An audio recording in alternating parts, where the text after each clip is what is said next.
The Jersey Shore is filled with all sorts of cloned coaster layouts, but there is a custom coaster very few people talk about, and that would be Wild Waves at Playland's Castaway Cove. Recently, Gale Force has been receiving a lot of praise, and rightfully so. That ride is amazing ever since the retracking. But wrapped around that coaster is Wild Waves, an odd steel coaster designed by E&F Miler. In this video will be a review of Wild Waves. During the 2015 season, Playland's Castaway Cove announced that they would be retiring not one but two roller coasters. The park would be removing their biggest thrill coaster in Python, a Pinfari looping Zyklon, and they would also be removing their family coaster in Flitzer. But the park simultaneously announced Gale Force, and if you look at the initial concept art, you can see something missing: Wild Waves. Later that winter, the park made a surprise announcement that Gale Force would be accompanied by not only one, but two additional family coasters. One would be an SBF Visa spinner that would eventually be called Whirlwind, and another would be an E&F Miler family coaster wrapped around Gale Force that would be eventually called Wild Waves. All three coasters were expected to open in 2016, but that didn't go to plan. Whirlwind successfully opened, but the other two were delayed until 2017. Gale Force was delayed due to a faulty track piece and issues with the original train, but the ride was ready to go at the start of Castaway Cove's 2017 season, opening in May of that year. Meanwhile, Wild Waves sat idle for months. It barely opened by the end of the 2017 season, opening after Labor Day. The reasons for that ride's delays are unclear, but I found it puzzling that a ride that looks so simple would be delayed for almost 2 years. However, I think I have a theory. If you watch a POV of this ride, you will notice a laughable amount of trim brakes on this ride. I counted 6 in total.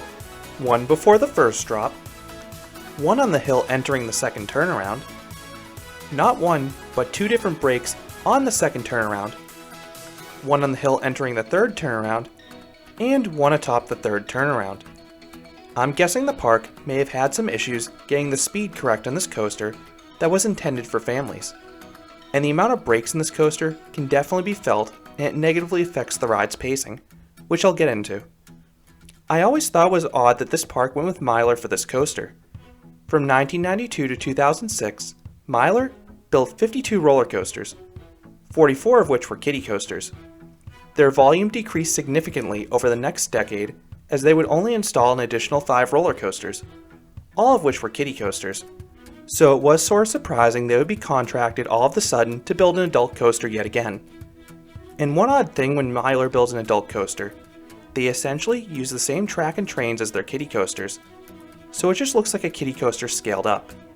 The ride has the usually thin scaffolding supports, but one interesting thing is that the backside of this ride is above an employee parking lot, so the track is supported from the side. The trains are the newer kiddie coaster trains with the individual lap bars, just like the ones you can find in rides like Cosmos Curves at Knoebels. Adults can feel a bit cramped in the cars, but the lap bars make it possible to get some room to experience the airtime that this coaster offers. Wild Waves runs 2 trains, each with just 3 rows. The trains look comically short, but it is the same train that Miler has used in some of their other adult coasters, like Hurricane and Fun Spot Kissimmee. I just find it funny that Miler uses a shorter train in their adult coasters than the kiddie coasters, but it does make sense once you see how tight some of the turns are in their rides. They pretty much are hairpin turns like you'd see in a Wild Mouse coaster.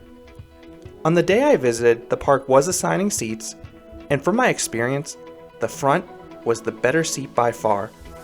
All rows were equally as smooth, but the front had the best airtime. Once secured, Wild Waves begins with an odd lift hill. It is broken up into 2 bits. First, you have a section that isn't more than 5 or 10 feet tall. It looks like a lift you'd find on a Miler kiddie coaster. Then you turn to the left and proceed up the rest of the lift. Reaching your maximum height of 50 feet, you then proceed down the first drop. This drop is rather shallow, so it produces no airtime, and it has a nasty jolt at the bottom. That got me nervous that the rest of the ride would be pretty rough, but thankfully the rest of the ride was decently smooth.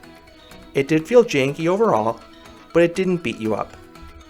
You then rise up into the first turnaround, getting a tiny pop of airtime if you're up front. All 3 turnarounds in this ride offer a similar pop of airtime if you're up front. You then circle around Gale Force on this elongated turn, You won't get any laterals here since the turn is so drawn out, but it's one of your best chances to admire the twisting layout of Gale Force. And if you're lucky, that ride will be running at the same time, because unlike Kingda and Zumanjaro, these two coasters are separate structures, so New Jersey allows them to run simultaneously. This turnaround leads into what I think is the largest drop in the ride.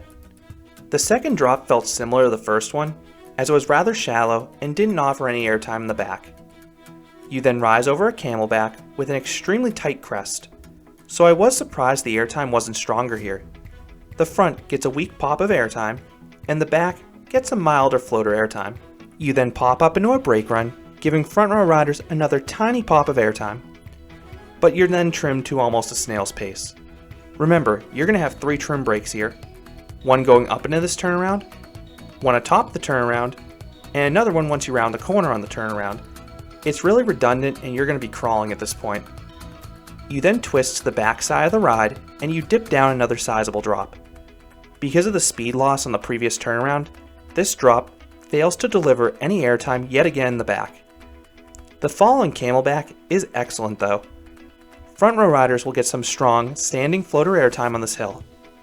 Back row riders will get some decent floater airtime since they're really yanked over this drop. But unfortunately, that is the last airtime those in the back row will experience in this ride. The ascent into the third turnaround gives another tiny pop of airtime for front row riders, but you come to a grinding halt yet again. This leads into a gradual, downhill turn, and then you lurch over a drop that gives no airtime for anyone. You then zip over the final bunny hill, which gives front row riders a powerful burst of ejector airtime.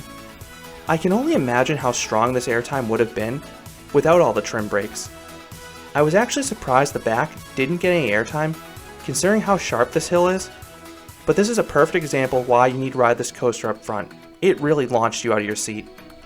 You then hit the brake run. So what would I rate Wild Waves? I would give this coaster a 6 out of 10. The front row is probably closer to a 7 out of 10. Up there, this coaster has a dozen airtime moments. Many are on the weaker side, but the final one really packs a wallop.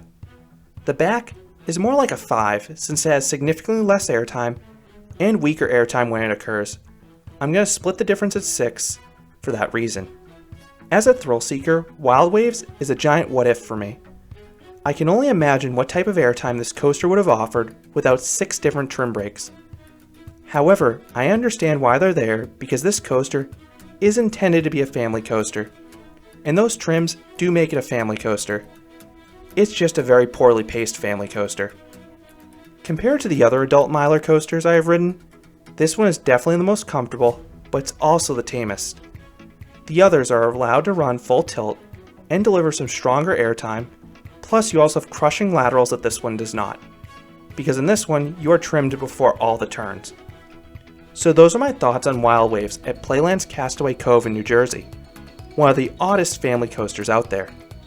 What are your thoughts on this coaster? Have you ridden it? I would love to hear your thoughts down in the comments. If you enjoyed this review, I'd appreciate if you gave this video a like, and you considered subscribing because there'll be a lot more roller coaster and amusement park videos here at Canopy Coaster. Thanks for watching.